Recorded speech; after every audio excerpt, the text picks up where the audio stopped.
Kim says good morning.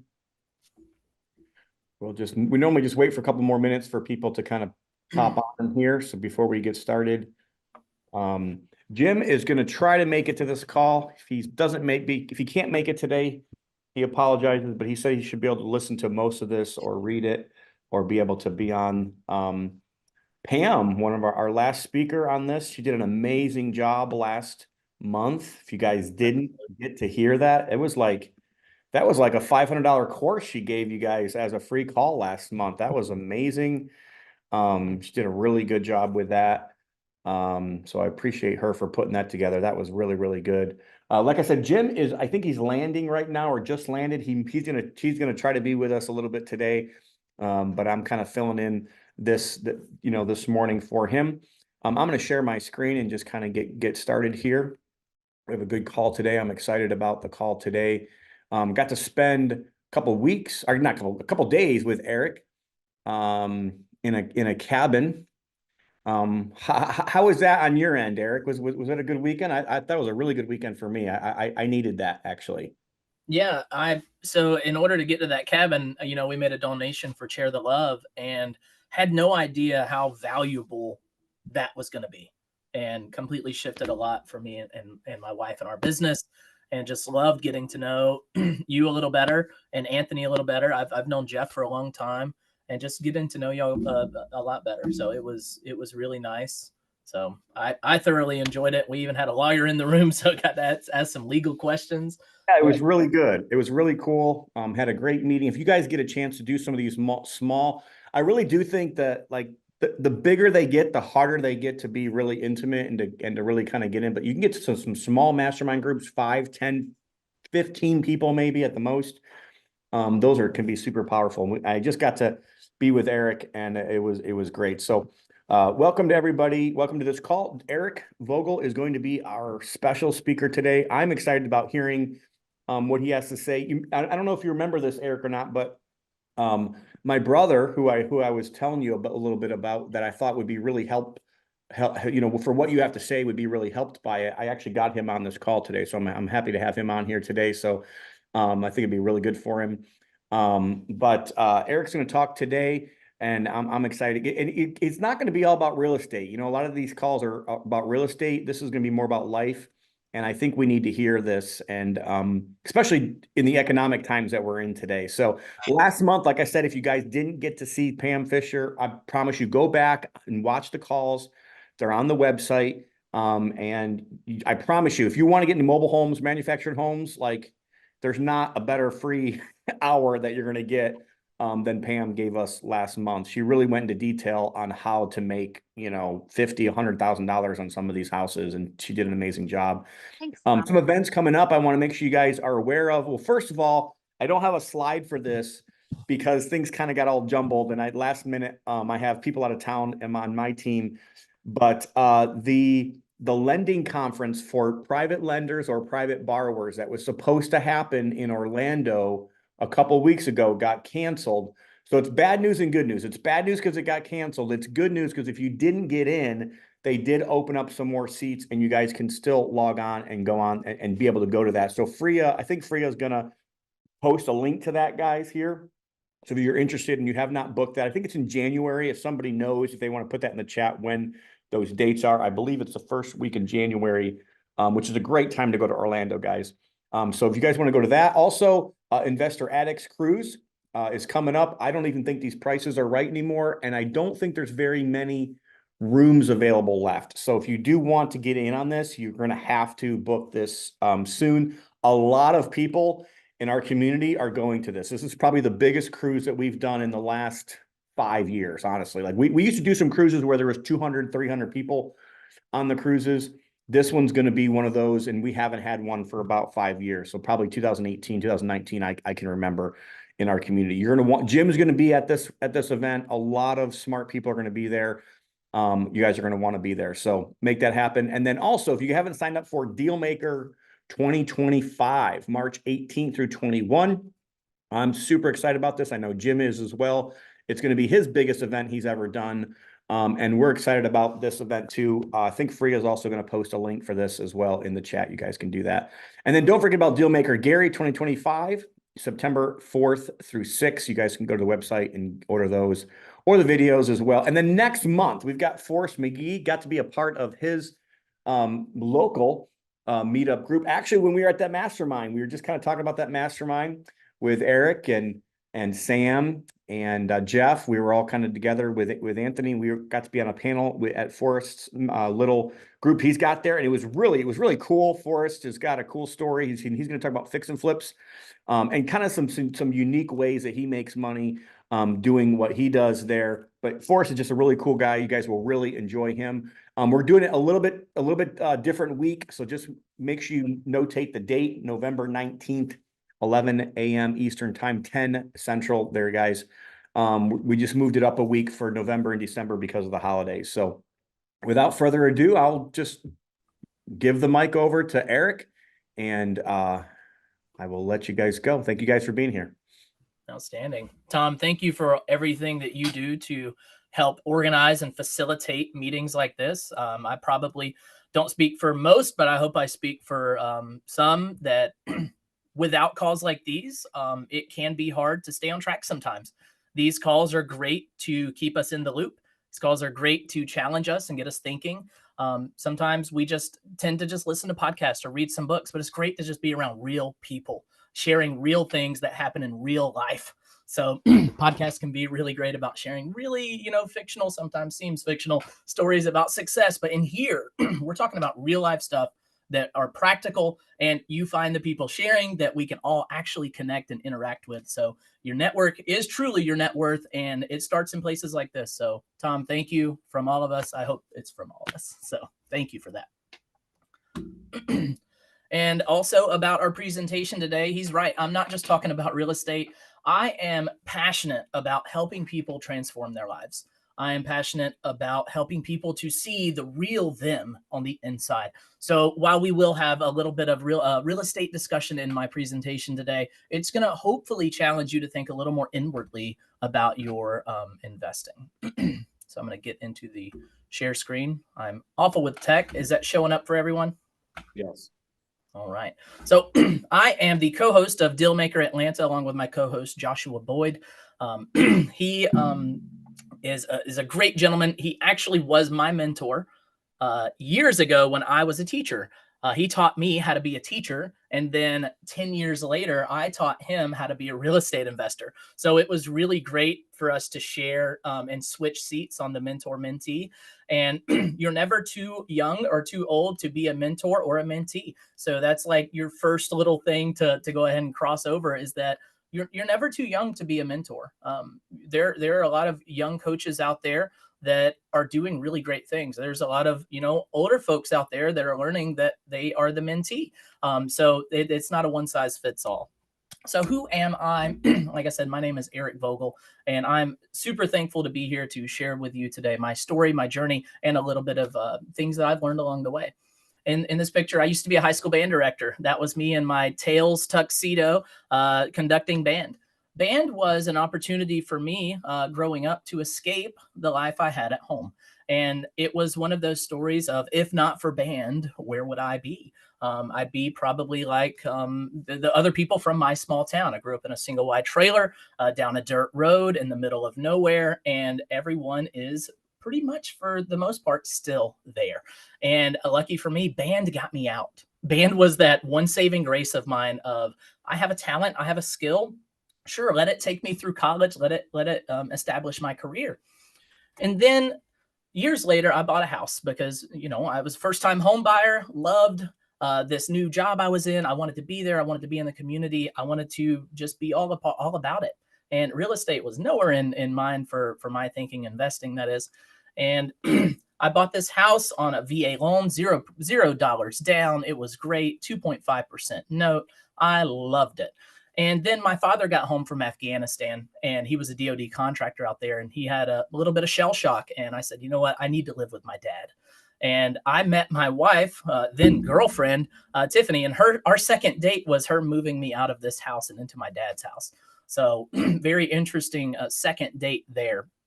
And in that course, I had to figure out quickly how to become a landlord because I had a $0 down VA loan that I couldn't sell because I didn't have money to bring to close it. I'd only owned it for about 1.5 years. And my real estate agent at the time said, you've got to rent it out for at least 1 year and then you'll sell it. You'll get some equity. I was like, okay, I guess I'll rent it out. So I had a buddy of mine draft up a lease. He was a lawyer, but it was not a great lease. And I said, you know what? I'm a landlord now. I posted on Facebook, took the first person that brought me the deposit and put them in there. I was a great landlord. It was amazing until my wife said, hey, how's that house going? How are you at being a landlord? I said, well, you know, it's going great. I never hear from the guy, and he pays rent to an envelope in the garage. I was like, she said, wait a second, you're not actually like collecting that rent? I was like, no, I'll go by there once every couple of months. I'll pick it up and whatnot. She said, Eric, you're awful at this. You need to figure this out. It's like, okay, what do we do? So she Google searched a few things like how to be a good landlord, and Bigger Pockets came up, and she's like, oh, well, let's go dive into Bigger Pockets and figure this out. And it wasn't a month or two later that we had a discussion of, Eric, you spend so much time at work for $50,000 a year. You're working 80 to 90 hours a week for $50,000 a year. Let's do a little mathing and figure out how much are you making per hour. And in the fall, when it's football season and you're doing marching band and you're doing all those activities, I was making as little as $5 an hour. And, you know, in the summer months when you're not working, I was making a great hourly rate. But on average, I was making on average about $9 to $10 an hour. She said, Eric, you can do so much more impact by us buying houses and renting them out. You can still teach in different ways, but I think this is where we need to go. And it took me a lot of convincing and just inner talk of figuring out, like, how do I give up my identity of who I used to be? I used to be this high school band director. I used to love to create music with these students. I used to love doing that. But how do I become this new person? Well, that's where the journey began of how do I shift my identity? You know, fast forward to today, my wife and I have 2 beautiful sons, and we are living that dream life that we forecasted back in 2017. And it has been a whirlwind. It has not been easy, but it has been worth it. And that's what I hope to instill in you today, that although it may not be easy, it will be worth it. So how to reach financial freedom. It's not a glass ball. It's not a one size fits all, but I love to approach all of my students and teach them in this manner. Your financial freedom is truly an island out there in the middle of the ocean called Dream Island. And this Dream Island is out there for you, and it's waiting for you, and you long to see it. Sometimes you look with your binoculars and you can see it off in the distance, but you want to get there, but you don't know how. And the only practical approach to getting to Dream Island is to build a bridge. And so we all sit down at the very beginning of what we're doing, and we try to build this bridge. We try to get to Dream Island, and we start laying bricks for the foundation. We start laying down piers. We start building this island. Then all of a sudden, something new comes up. You know, there's this, you know, flashy, shiny object over there of, ooh, subject to, you know, learn how to do it like this, or, oh, Airbnbs or pad split. You know, there's all these new things that come out every now and then. And all of a sudden your focus is taken off of building your bridge. And what I want to encourage you is that build your bridge to Dream Island first, and then start looking at those other things. You know, when we first got started, I had no intention of doing Airbnbs. I had no interest in doing Airbnbs. I was focused on what we were doing. And what were we doing is we were doing the BRRRR strategy. We were flipping to rent, and we were buying deals on Zillow. We were buying deals on the MLS that no one wanted to buy because they were so crummy. And we would fix them up. We'd renovate them. We'd rent them out. We'd refinance them and repeat the process with a little gains from our refinance. And we just kept doing what we knew. And that's what I encourage you to do, is stick to what you are learning and do it to the best of your ability. Become the master, the absolute master of your craft.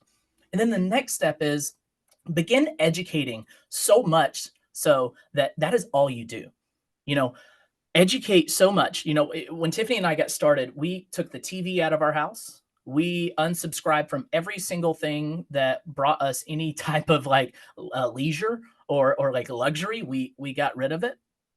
All we did was we listened to podcasts on the way to and from work. We listened to podcasts when we cooked dinner. After dinner, we'd watch webinars on Bigger Pockets. Every Thursday, we would attend the local meetup. One Thursday a month, we'd attend the meetup religiously. We would never miss. We would educate and educate and educate. The next step is we would start being in the room where it happens, because you can be building your bridge by yourself. You can educate and do a really good job of building your bridge, but I promise you there's going to come a time in your bridge building process that you are unable to solve a problem. And when you reach that moment, who are you going to call? Who are you going to lean on? Who are you going to reach out to help you navigate a really difficult situation? Well, it starts in rooms like Dealmaker, starts in rooms like your local meetup, your local Dealmaker, your local Reeal meetups. It starts there. Now, it's not that you just go there and now you call whoever's in the room. It starts with networking. It starts with building relationships. Who you are and how you present yourself and how you do your business. That is where it starts, because you start to build a rapport with everyone in the room. You are your best lead magnet. Honestly, you are, because when you call someone for help, are you worthy of telling help to? Are you someone that is coachable? Are you someone that is going to even receive advice? Are you that kind of person? Or are you the know-it-all? Are you the one that's doing it better than everyone else because you had one lucky deal? Be humble. Be humble about your success. Don't be secretive about it. Share in your success, but go out and make yourself vulnerable to the community, because honestly, everyone in this room right now and everyone at those rooms, they have something on the inside of them that wants to share and help.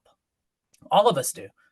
It's not one of those like, oh, if you're in my market, I can't help you because you'll take all of my stuff. And if you're in that kind of room, you're in the wrong room. You need to get into a different room where we are all sharing for everyone's success. Because at the end of the day, real estate investing is not about becoming a millionaire, a billionaire, and all this. It comes down to, we're here to solve problems. We're here to solve problems for the sellers. We're here to solve problems for each other. We're here to solve, even bigger problems than we probably realize sometimes. We're solving the problem of that single mother that just went through a bad divorce and helping her get into somewhere that's safe and stable and secure. You're solving problems in way different aspects than you probably imagine. Then the last step to financial freedom is setting a course, setting a pin on the roadmap of where are you going, and figuring out where you're going is a really intricate process, because it comes down to a lot of things. And later in the presentation, I'll give you some tips on how to find that. But I did a really unique little study about 5 years ago on shooting an azimuth. Does anybody in the room know what an azimuth is? It's a navigation thing. So when I was in the military, I did a lot of land navigation trainings and events. And shooting an azimuth is, you're standing in the woods, you hold your compass and you find a place out in the distance. You look at your compass, it says 260, that's 260 degrees. You find that location out in the distance, you point it, and then you take, 10 to 15 paces and you go back to your compass, you shoot it again, and you make sure you're staying on that 260 all the way there. Every 10 to 15 paces, you're looking back at your compass, making sure you're still heading toward the right spot. And when I did this exercise, I said, well, what if you started in San Francisco and you wanted to go to DC? Well, if you started in San Francisco and you want to go to DC, let's say that's about 185 or so, right? But what if you were at 186 for half the time, or you were at 184 for half the time? Where would you end up? Well, in most cases, you would end up about 300 miles north or south with just 1 degree off. And that is unfortunately where a lot of folks land in their life. There's a very common stat out there that's read that more people spend the most time planning a birthday party or a graduation party or a vacation than they ever do planning their life. Think back to the last vacation you took. Did you plan on what goes in your luggage? Do you pack sunscreen? Do you pack hiking boots or cold weather gear? And what's your itinerary when you get there? You want to maximize your time when you're on this vacation because you don't want it to go to waste. What are people doing for their lives? And I challenge you, if that's not you, to give that some thought. Go to where you're starting, get out your compass and shoot your azimuth and check in on it accordingly, and do the due diligence of really planning your itinerary for your life. I promise it's more important than a trip to Florida. So practical application of all this stuff in mine and Tiffany's lives. I told you that we stuck to that BRRRR process, and we did single family rentals and some flips that came our way. Now I know flips and single family rentals are a little different, but it was during a were trying to offload houses in 2018, 19, and 20. And people were coming to Tiffany and I trying to get us to solve their problems. And I was a problem solver. I couldn't say no. And so, yes, we did flip a few. And then when we mastered the single family rentals and we reached Dream Island and we generated that income to support us before our first son was born, then we started going in a different direction. Then we said, okay, now we can look at some of these shiny objects. And that's when we started looking at rent by the room. And then we bought 4 or 5 of those and felt like we were really good at that. And then got a little bored. And, at that mastermind, Tom and the other folks helped me realize that that is too much of a time suck. And, we're slowly figuring out a way out of that. But now we're shifting into Airbnb and finding different properties to use in different ways. Another application is we weren't perfect. I say stay on course, stay on course, stay on course, but you're going to mess up. You're going to have things that come in the way. And honestly, what came in the way for us was belief. We had limiting beliefs that we could be successful with different types of deals. We were just really good at Zillow and finding listings that were marketed in such a way that we could go below asking and renovate and add value. But we were scared to, go out and knock on doors. We were scared to go out and, do mailers or bandit signs. And so when the market stopped working the way we wanted it to, I started a handyman company. And I was really strategic about how I started this. It was a handyman company that focused solely for real estate agents on their ATAX. So when an agent got an amendment to address concerns, they would call me and my company would take care of the ATAX.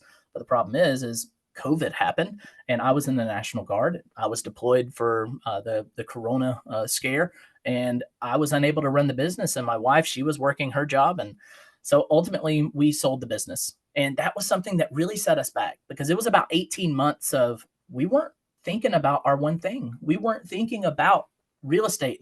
We were trying to run a business, and it was the wrong time for it. And then other, real applications of sticking to those 4 items is, podcasts and books and local meetups. Like I said, we never missed a single meetup. And I want to encourage you that if you're an introvert or if you're someone that is really busy, there's an old saying of you make time for the things that you want to make time for. And if you want a different life, if you want Dream Island and you really want to get there, you will make time to get to these meetups.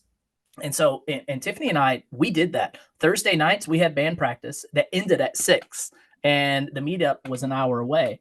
And the meetup started at 6, and my band practice ended at 6. So my wife would go over there about 5 o'clock, and she is a crazy introvert, hates being around large groups of people, but she went there anyways. She went there anyways and sat in the room and took notes and listened. And I got there about 7 o'clock, and I was there for some of the meeting and all of the networking at the end. And that's how we really found our way through this, was just being in that room. There's nothing more powerful than the process of immersion. If you really want to learn to speak a different language, the best way to do it is to just go live in a country that's all they speak. And that happens the same for real estate as well. You will learn the language. You will find success so long as you are immersed in that community. And then we started attending conferences and joining masterminds. Now, attending conferences is wonderful because you get to be in that room where it happens.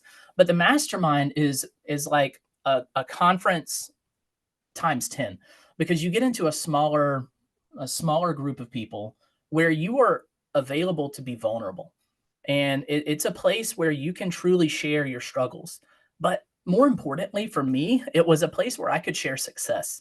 And I have found so much difficulty in sharing success with where I came from, because where I came from was a dirt road and a single wide. Where I am today is not that. And I find it hard sometimes to share success. When I'm talking 6-figure checks, I can't say that to my mom and dad. It's one of those, wow, son, good for you. It must be nice. I'm sure we've all heard that one. But in these masterminds, you can go share that stuff, and they celebrate your accomplishment. And you're so vulnerable and open in these groups that they know you. They know the struggles. They know how hard it was. They don't just see the glamorous check or the glamorous building that you bought or business that you're running. They see the hard things that it took to get there, and they truly celebrate your success. So in essence, the mastermind, I feel, is one of the best places to really catapult your business, because you get to really share openly about who you are and your struggles, and you finally have a place to really truly celebrate your success with guidance. It's not just a great job, it's a great job, what's next? And that's what you really need, is a great job, what's next? How do you get to make that 6-figure, a 7-figure check? It's one of those challenges that really moves you forward. So the right mindset, want to talk about how do you develop or have or cultivate the right mindset? And hopefully most of us have heard the phrase be, do, have. You know, if you want to become something that's new, you have to be that person and start doing those things so that you can have the things that they have. Now, a little exercise for you, for all of the non-smokers in the room. How many of you are going to drive to the gas station in the morning and pick up a pack of cigarettes? Not a single one of you, right? Because you're not a smoker. You don't identify as a smoker. So in the sense of be, do, have, if you are trying to become a smoker, you're going to be a smoker. You're going to drive to the gas station and pick up that pack of smokes, right? And you're going to do the smoking, and you will have the things that smokers have. I don't idolize any of that, but that is the approach of it. You know, if you want to be a successful real estate investor, you have to start identifying as such. You have to be doing the things so that you can have that life. You know, an exercise I love to do is it's a visualization exercise. If you're driving, don't close your eyes right now. But, you know, if you'll just entertain me for like 60 seconds and just, you know, close your eyes for a second and say, you know, it's Tuesday right now, but in 5 years is going to be another Tuesday. What does Tuesday look for you in 5 years? 5 years ago, you were existing, and 5 years ago, you were doing things. 5 years ago, you were writing a check you didn't know you were writing. But today, you're cashing it. Today, you're cashing that check you wrote 5 years ago. What check are you writing today that you are going to cash in 60 months? 60 periods. What do you want that Tuesday to look like? Is it waking up at the same time you're waking up now? Are you drinking the same kind of coffee or the same type of tea that you are now? Are you eating differently? Do you have a routine developed? Are you exercising more? Are you reading your Bible more? Are you helping more people? Are you volunteering at different, charitable events? What does that Tuesday look like in 5 years? Because I promise you that 5 years is going to come for you, God willing. What check are you writing today that you will cash in 5 years? And another thing, who are your 5 closest friends? We all know the quote, you are the average of the 5 people you spend the most time with. And this is one of those, it was the hardest thing for me because I was in the military and I had a great group of friends in the military. And I loved being around them and sharing with them. But I had to evaluate that and say the 5 people I'm spending the most time with are like dedicated to things that I don't want to be dedicated to. They're celebrating things I don't want to celebrate. They're idolizing things I don't want to idolize. They're married to the system. They're married to the rat race. And I was trying desperately to divorce the rat race. And so I had to really reevaluate. That doesn't mean I'm not friends with them anymore, but I don't spend my most time with them anymore.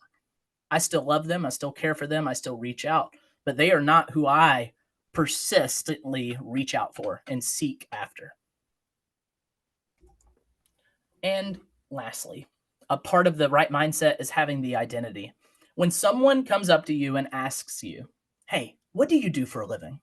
How do you answer that? Because that's going to quickly tell me, who are you going to become? Now, when I was still a band director and people would ask me, hey, at the real estate meetups, what do you do for a living? I would quickly answer, I'm a high school band director. And then one day a gentleman said, you're not a band director. I was like, well, wait a second. I literally just got here from band practice. I am absolutely a band director. He said, well, it looks to me like you're a real estate investor. I said, oh, yes, I am trying to be a real estate investor. He said, no, that is the wrong approach. And here's why. If you keep telling people you're a high school band director, you will always be a high school band director. But if you start telling people that you are a real estate investor, every morning when you wake up, when you see yourself in the mirror, you don't see a high school band director. You see a real estate investor. You see someone that is going out solving problems, doing deals, and being a true deal maker and changing the trajectory of your family's life. And that's when I was like, wait a second, I've been doing this all wrong. I was attending the meetups. I was doing the studying. I was even doing deals, but I wasn't fully immersed in being a real estate investor. I wasn't immersed in being that person.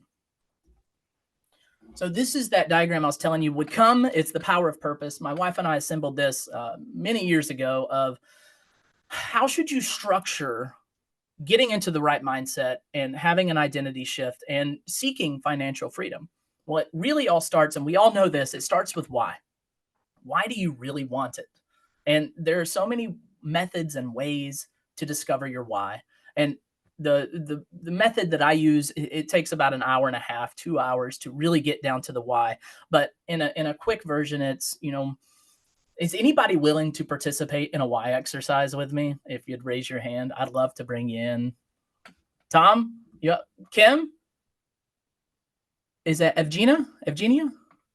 Listen, I know Tom. I know Kim. Can we do Evgenia? All right. Evgenia, if you will unmute. I would like to. Yes, I would be very happy. Wonderful. If you would quickly share with me, like, what do you do for a living, and how is your investing journey going right now? Well, I live in New York and I invest in Northwest Indiana. And at first, I actually came to this market through Tom Olson because I purchased a few houses from them. And then I recently started doing my own adventure. And right now I own about 10 properties in this area. Outstanding. And I'm developing myself as a real estate investor, as you say. Wonderful. And how long have you been at this? Well, actively about a year, actively. But I was passively for longer period of time. Yes. That's incredible. Congratulations to your success. Thank you. I think we can all join in celebrating that. You're making moves. You're a mover and a shaker. And I love that about you. So why did you decide to get into real estate investing? What was like the culprit? For me, it's first of all, I actually enjoy when I make the houses better. When I purchase a house that looks ugly and then I renovate it, I like the process of renovating and I like how it's turned out to be a better house. And I do like that I actually help other people as well. So I employ contractors, I provide housing for people.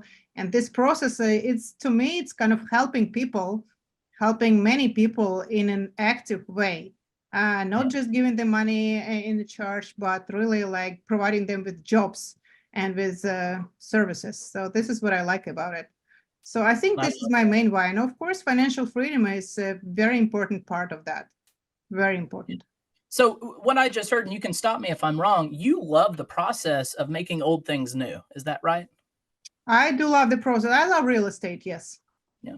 So why do you like the process of making old things new? Why do you like, employing contractors? Why do you like to do these things? It makes me feel fulfilled that I'm actively kind of helping more people than myself. I'm creating something bigger than myself. So I'm the only one person. The God gave me life and gave me some resources, but by doing more things, I kind of transfer this into a bigger community. Right. So why is that important to you? As I said, I think it helps me financially. It helps me from my personal standpoint. It helps me feel better as a human being. So now we're getting to it. So I love that we're starting to uncover some levels, and I believe there are probably 2 more levels below that. And it could be, and I'm just forecasting, it could be something to do with how you were raised. It could be something to do with what you want for your family. And like I said, this exercise can absolutely go on for ages. But we see how we're kind of breaking down the why. Am I saying your name right, Evgenia? Correct. Yes. Thank you. Okay. So we see how Evgenia's why at the top end was, renovating houses, employing contractors, and all of that. But then below that why is a different why. And then below that why is another different why. And honestly, the root of the why is truly the why. And Evgenia, I challenge you to keep digging deeper into that and uncovering and exposing your origin story, your truth of what gave you that why. Was it a life event? Was it something someone told you? Or is it just a belief of the world? Is it a world belief or a you belief that you have? So thank you, Evgenia, for participating in that why Thank you very exercise. much. I appreciate that. Thank you. It's a Yes, great ma'am. exercise. Yes, ma'am. Thank you. So that is the base of your pyramid of the power of purpose. And the power of purpose is that we are aligning everything we do to get to financial freedom with purpose. Why doesn't matter. What impact are you making on yourself or your family or your community? Why does it matter? And then the next step after why is defining your dreams. And all of us, I know early on, I was really bad at dreaming big, because I was like, oh, dreaming big. I'm going to dream big right here. I drive a 2004, let's say Ford Taurus. In 5 years, I'm going to be driving a 2016 Ford Excursion. I was like, that's my dream big. It's like, that is just not big enough. You got to have a dream so big that it absolutely scares your pants off. And what I mean by that is, currently at that point in time, I'm driving this old Ford, but dreaming big is that I have 3 cars to choose from. And these 3 cars are, one's exotic, one's an outdoor, recreational vehicle, and one's a cyber truck if they ever make it right back then. Like that is dreaming big. But doing that with your business as well and saying, maybe you have 2 rentals right now or 10 rentals right now, or you have 2 streams of income right now. What is dreaming big for that? And I challenge folks to say, go from 2 to 20 or go to 10 to 50, or realigning what are you getting out of 10? How do you shift that to be just 20? And dreaming big on 20 is big because you've shifted from 10 single family homes to 20 multifamily homes. Dreaming big in a sense that you don't know how you're going to do it. And it kind of scares you, but doesn't that sound nice? The next one is implementing goals that will help you get to that big dream. And now setting these goals need to be benchmarked goals of first quarter of the first year. Here's what I need to achieve to get to this next step. Second quarter, third quarter, fourth quarter of year 1. Here's how I am aligning to get to this big dream at the end of 3 years or 5 years. The next thing you have to do is start taking massive action. And Adrian Smoot, a good friend of mine, he loves to say, and I'm sure he heard it somewhere, is he loves to take massive imperfect action. And I love that imperfect line in there, because a lot of us really get caught up on the details. We get caught up on the details. Either we're listing a house for sale and, oh my gosh, there's a paint chip on the inside of this closet. Got to get it. Or, there's other little minute details that we get really focused on. And I like to implement the phrase Gitmo, good enough to move on. And I'm not saying do sloppy work, but realize that your perfectionism is going to get in the way of your success. It's going to ultimately be the roadblock to Dream Island. And then after you take massive action over and repeated, you ultimately achieve financial freedom. And you see on the right side, we have lag versus lead, the wheel of life, the top 10. Now, these are 3 strategies to help you stay in this pyramid. Now, lag versus lead. This is a measuring tool to help you identify what do you need to focus on to reach that next benchmark, that next quarter's goals. You know, are you focusing on the wrong one? Are you focusing on the lag too much? Are you focusing on the lead too much? You know, and if you don't know what these are, I highly encourage you to go YouTube it and just get an understanding of what all of that is. And then the Wheel of Life. Has anyone in here heard about the Wheel of Life, or you know what the Wheel of Life is, or anything like that? So the Wheel of Life, encourage you to Google it. We actually have a Wheel of Life downloadable one on our website. I'll put that in the chat at the end. The Wheel of Life is a tool for you to evaluate where are you in your life at this moment. It is a circle that has 6 or 8 different slices in there, like a pie. It looks like a pie or a pizza. And they're different elements of your life. You have your fitness, you have your faith, you have your finances, you have all these aspects in this circle. And the exercise should be a weekly or monthly or quarterly evaluation. And you're going to shade in up to 100% or all the way down to 0%. How well do you think you're performing in this category? And it's just one of those quick snapshots that helps you to understand, oh my gosh, I need to focus more on my faith because I'm 90% in everything else, but I'm 20% here. And it helps you to just stay on course. Like that azimuth, you're looking back down at your compass and you're saying, oh, I'm supposed to be at 165. I'm at 167. I need to adjust and stay on track. And then the top 10 is an exercise that I love to encourage people to do with themselves. And if they're married or have a business partner, do it with your partner, do it with your spouse, of listing out the top 10 things that bring you the most joy in your life. Now, this is going to change over the course of year to year, quarter to quarter, but the top 10 things that bring you the most joy in your life. These top 10 things are usually used as a tool to help you discover your why, but it also helps you to facilitate your big dreams. And it also helps you to facilitate, what does your daily life look like? Are you capturing the top 10 things that you said brought you the most joy? Or is that anywhere in your plan? Is that anywhere in your roadmap? You know, we need to revisit and make sure those get in your roadmap, or did they change? You know, this is all just a course correction of your life, or just a magnifying glass looking into your day-to-day of making sure the things that you say you care about are actually the things that you're doing. So it's one of those, like, looking into your life. Good. So like I said before, investing in real estate is not always easy. This screen envelops just two properties that we bought that I'm going to tell you a story about. So on the left side is one property where the whole house inside and out, I mean ceilings, walls, inside and out, was all plywood, all OSB. The inside walls were OSB, the ceiling was OSB, the floors were OSB, the outside was OSB, everything was OSB. It was great. It was a wonderful experience because it was one of the first few properties we bought. And at that time, I was doing a lot of the renovations. So we had to figure out, you know, how do we navigate a house that's all OSB, and every spill, every single stain is like part of the house. It's like in it. There's no resistance there.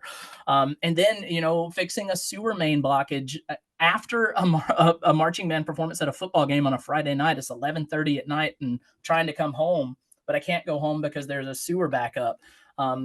There's trees hanging over the house and one of them falls, and how do you navigate that? And one tenant didn't tell me he had cats, but all of a sudden he moves out and it just, you pull up in the driveway and you smell cats. How do you get rid of all that? And then mold. How do you navigate with a tenant to tell them that mold doesn't just grow? You have to give it an environment to grow.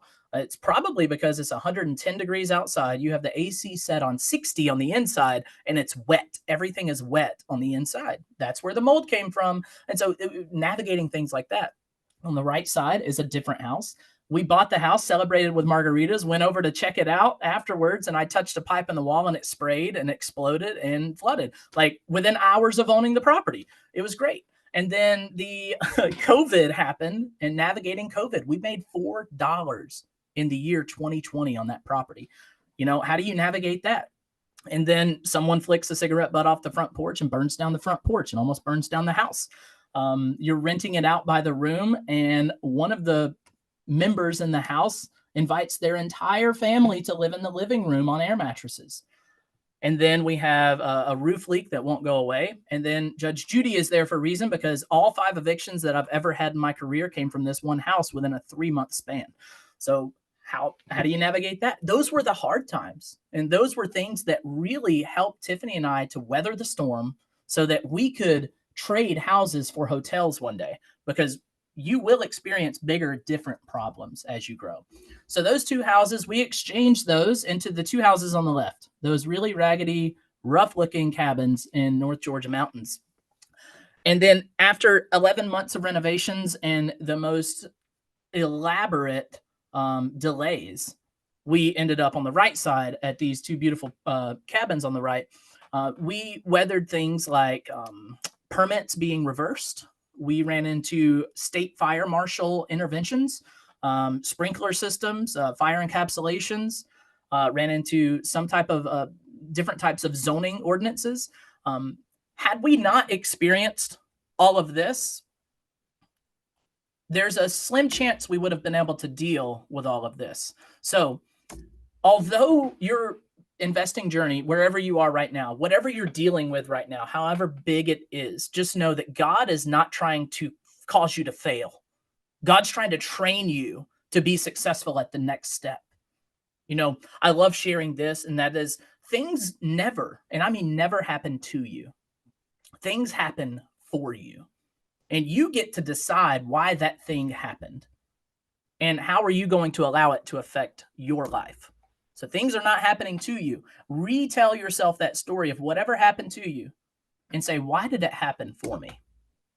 And the end results of going through all of that craziness of dealing with those 2 weird homes and then going into the cabins that we had. And I'm not sharing this as a bragging thing. I'm sharing this as a sense of, if a guy that grew up in a single wide trailer in a town called Whitesburg on a dirt road can find success, I promise you, you can too. I grew up with negative education, and I promise you, you can make it. But out of this deal, we pulled $90,000 out at closing, and that's after paying everything off. So it was actually a true burr in this market. And a lot of people are saying, you can't burr in this market. You have to be extremely creative. And that house now generates $6,000 a month in cash flow and has an infinite cash on cash return. And like I said, I'm not sharing it to be boastful or braggadocious. I'm sharing it to say I'm a real person that experienced some real hard things with my wife. We went through some really difficult things, but by bearing it and weathering the storm, we found different successes. Now, what is that $90,000 going to go to? Well, after that mastermind with Tom and Jeff and them, we're looking at buying some businesses, baby. So we're into the pipeline of trying to buy some businesses and just now shift the strategy even further. So as a recap of my timeline, in 2017, we kind of got started. The journey began. In 2019 was the absolute struggle of figuring out, you know, how to be a landlord, what kind of education do we need, how to buy rentals, how to rehab them, and then sacrificing everything about our life. 2021, the dream life was reached. Our first son was born at the end of 2020, but 2021 is when we started living that dream life. We had financial independence, but it wasn't that fat FIRE number. If you're familiar with FIRE, financial independence, retire early. We have that slim FIRE is where we were at. And then fat FIRE is like, you know, there's excess. You don't have to worry about much. And then in 2022, new growth, or we had a second son. We started implementing new strategies and started doing micro lending. And then in 2024, this is the year that we started trading houses for hotels. Now, you can't trade a house for a hotel if you don't have a house. So I encourage you to start taking massive action and getting that dream life into your mind and figuring out which direction are you shooting your azimuth. Because I promise, if you plan to be there, you'll be there. But like the great Yogi Berra says, if you don't know where you're going, you'll end up someplace else. And a couple things to keep in mind along your journey. You've got to get out of your own way. You are always going to be your own worst critic, especially when we look in the mirror. Oh, I'm flabby here. Oh, I don't like these stretch marks. I don't like the way my face looks. You know, we are our own worst critic. Don't let that criticism come into your business. You have to get out of your own way, trust the process, and stay persistent. And it's about taking action. Like I said, taking massive imperfect action, even if it's just one action. It's baby steps. A lot of, I heard this presentation many years ago of, if you want to plan to run a triathlon, what do you think the first step is into learning how to run a triathlon? And a lot of people say it's just go outside and start walking down the street and build up and, trying to figure out how to run and developing your breathing and all that. But really it backs up. It's not even going outside for a run, and it's not even putting on your running shoes or getting into your running outfit. It backs up all the way to the day before of setting your bedtime an hour earlier so that you can wake up earlier the next day. So step one is actually just going to bed early. And it's like, how does going to bed early help me run a triathlon? Well, it's habit stacking. And if you can habit stack into the direction of your dreams, you will achieve those dreams.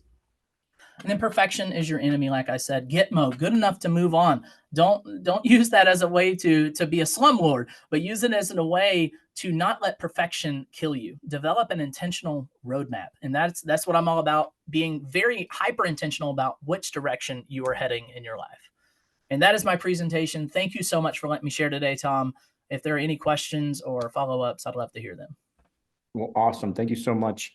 If you guys have any questions, you guys can put them in the chat, but I'd also love for you guys to throw in the chat. What are your big dreams? What are those things that you guys, want to do? What makes you get up in the morning? For me, it is flipping the city of Gary, Indiana. It's way bigger than something I know I can do by myself. To me, I can't do this in a 6-month plan. I can't do this in an 11-month time frame. This is a decades over decades thing. But I definitely want to give a big shout out to Eric for putting this on. He also does have some follow-ups. If you guys want to follow up with him, if you guys want to go through the Dream Life University, you guys can do that as well. And he also has a podcast that he put up there as well. A couple things I kind of wrote down as you were going through your presentation. Build your bridge to your dream island first. I think that is very important for most people. Most people don't have the they don't have the grit to stick into something for 10, 20 years before they can see. And it's not a bad thing. I mean, it's just who people are. I always say sometimes for some of my companies, if you look at Google, how long did it take Google to make money? The problem is, how many of us really have that fortitude? How many of us can actually really go 20 years and actually stick to? Most of us don't have that type of tenacity to make that happen. And for most people, that's what you need to do. You need to try to get to that whatever that is for you, that first financial freedom point in time of your life as fast as possible. I have seen that if people will take massive action, if they'll be in the room, if they'll get rid of distractions, if they'll say no to anything and everything that keeps them away from their goals and dreams, if they're willing to live below their means. That's one thing I think a lot of real estate investors don't talk enough about. There's a period of time where we have to do this, where we have to shut off all of the subscriptions. And when you see all of this through somebody that's gone through this over the last 5 years and they say, this is how I got there. Guess what, guys? This is how most people that get there. They don't get there by just, making more money. That's rarely ever the way it happens. So definitely want to give you kudos for that. Eric, if you want, yeah, okay. I'm glad that you posted that. So Eric's going to post in the group if you guys are interested in more of his products. And then your meetup group meets in Atlanta. Can you give some information about the meetup group? Yeah, our meetup is in Atlanta. We meet in the south part of Atlanta in Noonan, Georgia at a local brewery called Line Creek Brewery. And tonight is actually our next meeting. We meet tonight at 6 p.m. And tonight I will be going through a lot of processes that we experienced on our last renovation and deploying all of the things that came into it of 1031ing, selling a home to a tenant, of going through the renovation fiascos we went through, how to weather the storm, things like that. It's an information and encouragement meeting tonight. Awesome. If there's any more questions in the chat, we can go over questions. Also, like you talked about setting goals, kind of going over why you want to do this first, and then setting goals. Goals is a discipline, folks. If you're not setting up goals on a yearly, quarterly, monthly, weekly, daily basis, like how do you expect to actually achieve them? It is such a discipline that I think a lot of people that go from being an employee to being a business owner to kind of like taking control of their own life, that's one of the key parts of that. So I'm really glad that we had this time today to talk about that. But I'm telling you, most people don't know how to run a business. And this is all running a business is. This is how running your life is. It's just about setting the big goals, setting the medium goals, setting the yearly goals, setting the quarterly goals, and then just reviewing them and seeing how you did this last quarter and then setting them again. Like it's a discipline that needs to happen. It's what most people's meetings ought to look like on a weekly basis. Hey, what did we do last week? What were our to-dos last week to get done this week? What are our KPIs in our business? Are we hitting those? Or, how are we making that happen? I just spent my whole last week and a half with all of my different companies doing quarterly meetings and going, hey, how did we do last quarter? How are we going to do next quarter? We do our yearly planning before the end of the year because the end of the year is always, really busy. What are some things, starting to get some ideas for 2025 to put out there. So definitely appreciate you. Thank you for investing in our community today, Eric. Appreciate your time. Can you unshare real quick just so I can throw up my slide? So I just have the last slide for me. And I just want to remind everybody about next month again. So next month we are going to be with Forrest. I think you guys can see that, right? There we go. So this is next month. So next month, November 19th.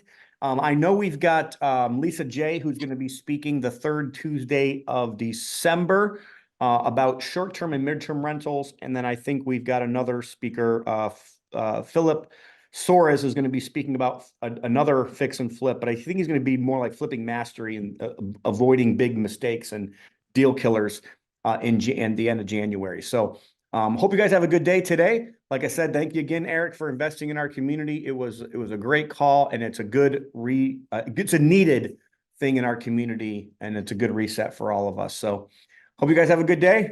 God bless. We'll see you next month.